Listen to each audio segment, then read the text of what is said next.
Hello everyone, welcome back to your most favorite drama explanation channel. I am your favorite YouTuber and storyteller. तो दोस्तों आज मैं एक नई कोरियन मूवी की हिंदी एक्सप्लेनेशन लेके आई हूँ जिसमें एक फेमस के पॉप आइडल अचानक एक ही रात में साधारण इंसान बन जाता है। तो क्या उसे अपनी नई लाइफ पसंद आती है या नहीं, ये देखने के लिए इस वीडियो को लास्ट तक देखिएगा। चलिए कहानी शुरू करते हैं। कहानी की शुरुआत में पेंट हाउस के बेडरूम दिखाते हैं जहाँ फेमस के पॉप आइडल हमारा मेन लीड पारकांग और उसकी फ्लिंग ली हायोंग सोए हुए होते हैं। तभी हायोंग के मैनेजर की कॉल आती है। वो बताती है कि क्या वो अभी भी पारकांग को डेट कर रही है। उन दोनों के साथ की फ़ोटोज़ और डेटिंग रूमर्स पूरे इंटरनेट पे वायरल हो गए हैं। अपनी फ़ोटोज़ देख के वो पारकांग को जगाती है और कहती है कि उठो, क्या तुमने ये रूमर्स देखे। वो कहता है कि तुम तो अभी भी यहीं हो, अभी तक तुम गई नहीं। वो उसे स्कैंडल्स की फ़ोटोज़ दिखाती है तो वो कहता है ये लोग हमेशा मेरी बकवास फ़ोटोज़ क्यों डालते हैं। तभी पारकांग का मैनेजर उसे कॉल करके पूछता है क्या तुम हायंग के साथ हो। वो कहता है हाँ। तो मैनेजर कहता है उसे जल्दी से भेजो बाहर, मैं न्यूज़ को क्लैरिफाई कर दूंगा ये बोल के कि तुम लोग बस क्लोज फ्रेंड्स हो, डेटिंग नहीं कर रहे हो। तो रूट पर कहता है अरे तुम रहने दो, ऐसा बोल के उन्हें पक्का शक हो जाएगा कि हम लोग डेटिंग कर रहे हैं।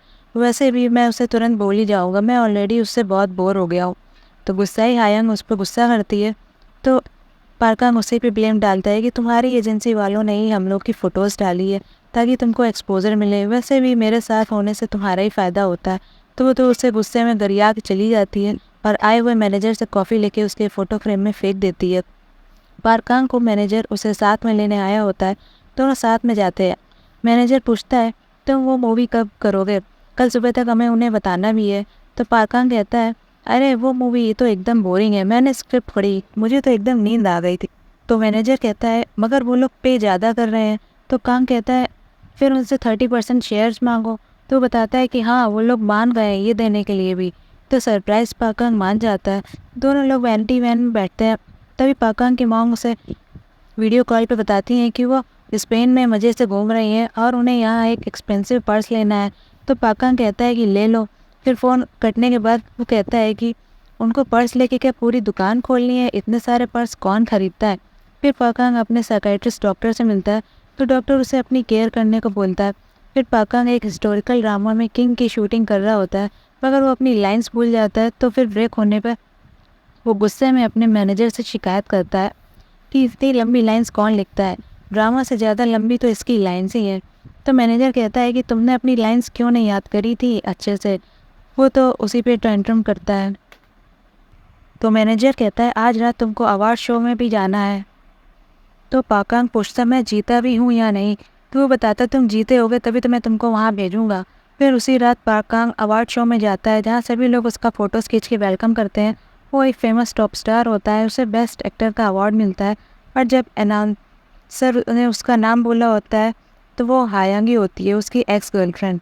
सभी लोग के ताली बजाने पर वो स्टेज पे अवार्ड लेने जाता है तो हायांग फेक स्माइल से उससे हाथ मिलाती है और अवार्ड देती है और दबी हुई आवाज़ में टॉन्ट मारती है अगर मुझे पता होता है कि ये अवार्ड तुम्हारे जैसे घटिया इंसान जीतेगा तो मैं तो यहाँ कभी नहीं आती। तो पाकांग उससे अवार्ड लेके उसे हक करके कान में धीरे से कहता है अच्छा तो आज क्या तुमने कितने किलो का मेकअप थोपा है। तो हाया उससे चिढ़ के कहती है चुप रहे कमीने। फिर पाकांग अपनी अवार्ड विनिंग स्पीच देता है कि वो पहले एक छोटा सा स्टेज आर्टिस्ट था और आज वो एक फेमस एक्टर है। उसकी हार्ट टचिंग स्पीच सुन के सभी लोग इमोशनल हो जाते हैं। फिर कार में वो वापस जा रहा होता है घर और अपने अवार्ड शो के फ़ोटोज़ और न्यूज़ देख रहा होता है। अपने अवार्ड के साथ फ़ोटोज़ भी क्लिक करता है। तभी पाकांग को एक छोटा सा रेस्टोरेंट दिखने पर वो रोकने को कहता है और मैनेजर यून से कहता है कि चलो यहाँ हम लोग ड्रिंक करके सेलिब्रेट करते हैं। तो मैनेजर यून कहता है कि मगर आज तो क्रिसमस ईव है, तो मेरे बच्चे मेरा वेट कर रहे होंगे घर पे, मैं साथ नहीं चल पाऊँगा। तो नौटंकी करके पाकांग कहता है ठीक है दोस्त, मैं फिर हायंग को ही बुला के उसके साथ ड्रिंक करूँगा, वैसे भी इस दुनिया में ना तो कोई दोस्त है और ना कोई फैमिली। फिर कोई दूसरा स्कैंडल हो जाए तो मुझे मत कहना, मुझे दूसरा एजेंट ढूंढना पड़ेगा। तुम लोगों ने तो वैसे भी मेरे साथ बहुत टाइम तक काम कर लिया है। तो फाइनली मैनेजर यून को उसके साथ ड्रिंक करने जाना ही पड़ता है। वो ड्राइवर को घर भेज देता है और पाकांग के साथ ड्रिंक करता है। असल में उसका मैनेजर दोस्त उसका स्टेज एक्टिंग के दिनों से ही उसका खास दोस्त था, जिसके एक्टिंग में करियर ना बन पाने की वजह से वो पाकांग के साथ काम करने लगा था उसका मैनेजर बन के। दोनों साथ में ड्रिंक करते हैं और बातें करते हैं। मैनेजर के अपने बेटे का जिक्र करने पर पाकांग उसे रुपए देता है और कहना कि ये मैंने दिए हैं, सेंटा ने नहीं, और उसके लिए खिलौने ले लेना। दोनों पुरानी बातें याद करते हैं। जब पास्ट में दोनों एक मूवी के ऑडिशन के लिए गए थे, तब वो पार्ट मूवी का पारकांग को मिल गया था, क्योंकि उसके दोस्त मैनेजर को कहीं जाना पड़ गया था, जिसकी वजह से वो उस मूवी में काम करने का मौका उस पारकांग को मिल गया था। तो पार्क कहता है कि सच में अगर मुझे वो मौका ना मिल पाता तो मैं भी तुम्हारी तरह वो चीज़ी प्लेस में एक्टिंग करता रहता। तो मैनेजर यून कहता है, और तब तुम सोयन के साथ हैप्पीली मैरिड होते और अब तक तो तुम्हारे बच्चे भी हो गए होते। पाकंग उसे अनाय होकर घूरता है और कहता है कि पास्ट की बातें बंद करो। तो मैनेजर बताता है कि मैंने सुना है कि वो वापस कोरिया में है और उसकी आर्ट गैलरी की एग्जीबिशन भी है। फिर पाक को वही दीवार पे कांग लव सोयन नाम देख के अपने पुराने प्यार की याद आ जाती है। फिर दोनों वापस घर जाने के लिए निकलते हैं। तो मैनेजर उसके लिए एक टैक्सी बुलाता है। वो टैक्सी के ऊपर क्रिसमस ट्री बना होता है और मैनेजर उसे बुला के पार्क को बैठा के घर भेज देता है। इधर बर्फ़बारी हो रही होती है और पारकांग खुद को टैक्सी में पाता है। अब वो थोड़ा सैड होता है क्योंकि अब वो अकेला जो था। तभी ड्राइवर उससे कहता है, मैं तो सच में लकी हूँ, तभी तो इतने फेमस इंसान को क्रिसमस पे ड्राइव करा रहा हूँ। तो पार्क उसे फिर थैंक यू कहता है और ड्राइवर पूछता है कि क्या आप खुश हो? आपके पास तो सब कुछ होगा, है ना? मैंने भी पहले प्लेस में एक्टिंग किया करता था, बहुत पहले। तो पार्क कहता है कि प्लेस टफ होते हैं, हर कोई नहीं कर सकता। सैड पार्क की आवाज़ सुन के वो पूछता है कि आप अपनी लाइफ से सेटिस्फाइड नहीं हो? अगर आपको अपने पास्ट का मौका बदलने का मौका दिया जाए तो आप क्या करोगे? तो पार्क हंसता है और कहता है कि ऐसा कुछ भी नहीं होता इस दुनिया में कहीं भी, और वो सो जाता है टैक्सी में ही। तभी उसी रात कुछ ऐसा मैजिकल होता है कि वो टैक्सी बर्फ़बारी वाली सड़क से अचानक एक साफ सड़क में चलने लगती है और सीन दिखाते हैं कि पाकन को ज़मीन पर सोते हुए, जिसकी नींद मोबाइल के अलार्म से खुलती है। उसके सामने मोबाइल से कोई बच्चे टार्च मार रहे होते हैं। वो एकदम से उड़ आता है, हड़बड़ा के देखता है कि उसके सामने दो बच्चे दौड़ के उसके पास आके कहते हैं, पापा आप ज़मीन पे फिर से सो गए, आपको ठंड लग जाएगी यहाँ पे। उन बच्चों में एक लड़की पूछती, आप ठीक तो हो? तो शॉक्ड पाकंग कहता है कि तुम लोग कौन हो? तभी वहाँ बच्चों की मम्मी यानी पार्क की वाइफ सोयन आके चिल्लाती है कि जब भी तुम पीते हो सोते बहुत हो। उसे देख के वो शौक से पूछता है कि तुम यहाँ कैसे हो और मैं यहाँ पे कैसे हूँ? वो लेडी कोई और ही नहीं, उसकी पास लवर सोयन ही होती है, जो कहती है कि ये तुम्हारा घर है। और शॉक्ड पाकंग कहता है ये नहीं हो सकता, तो ये बच्चे कौन है? तो वो कहती है कि तुम इन्हें भी भूल गए, ये तुम्हारे ट्विंस हैं, क्या तुम पागल हो? तो शॉक्ड पाक तो वहाँ से भाग ही जाता है। उस दिन भी क्रिसमस की अगली सुबह होती है, तो वो घर के बाहर भाग के जाता है और कॉल करता है तो नंबर नहीं लगता मैनेजर का। अपनी कार की कीज़ देखता है तो एक छोटी सी कार की निकलती है। वो वही कार चला के अपने पेंट हाउस जाता है, मगर वहाँ के गार्ड्स उसे वहाँ से निकाल देते हैं। वो जिसे अपना पेंट हाउस बता रहा था वहाँ पे तो कोई और रह रहा होता है। शॉक्ड और बफेल्ड पार्क पूछता है, मुझे पहचाना नहीं क्या? मैं इतना बड़ा फेमस एक्टर हूँ।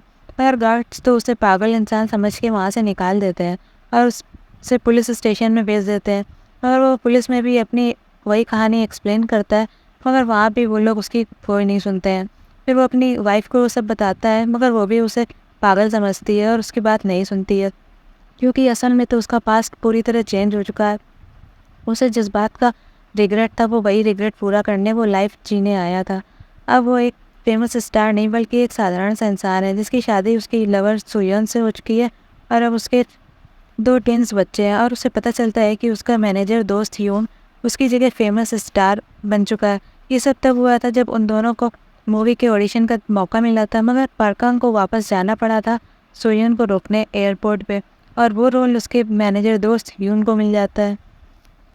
अब पार्क उन प्लेस में रोल करता है और ज़्यादा पैसे कमाने के लिए वो यूएन मैनेजर यानी कि जो फेमस स्टार है उसका मैनेजर बन जाता है, और उसके साथ वही सब चीज़ें होती हैं जो मैनेजर यून के साथ होती थी। अब पाकांग को यून स्टार के मैनेजर बन जाने के कारण उसके सारे टैंट्रम्स और स्कैंडल्स झेलने पड़ते हैं।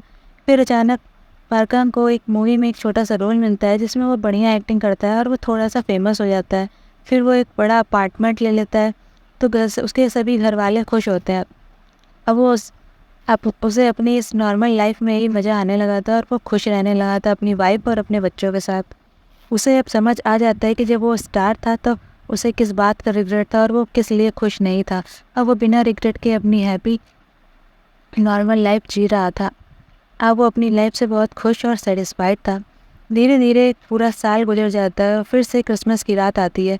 पार्कांग अपने दोस्तों के साथ ड्रिंक करके घर जा रहा होता है रास्ते में उसे एक टैक्सी मिलने पर वो उसमें बैठ जाता है और तो ड्राइवर की आवाज़ सुन के उसे रियलाइज़ होता है कि ये तो वही क्रिसमस ट्री वाली टैक्सी है जिसकी वजह से वो इस लाइफ में आया था। तो ड्राइवर पूछता है कि साहब, क्या अब आप अपनी लाइफ से सेटिस्फाइड हो?